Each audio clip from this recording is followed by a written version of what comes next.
তো বন্ধুরা, আমি কি করে বাড়িতে বসে এগরোল বানিয়ে খাই, তো সেটাই আজকে তোমাদের সঙ্গে শেয়ার করব।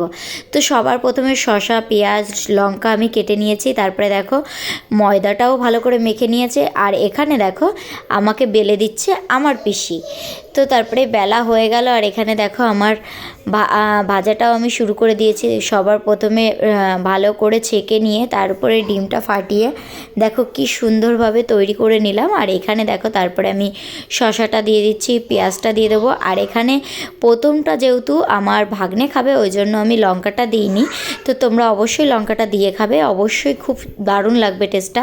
তো তারপরে আমি কাসুন্দটা দিয়ে দিলাম। আর এরপরে দেখো একটা কি বলে এটাকে, কী সস যেন, চিলি সস না কী সস বেশ বলে।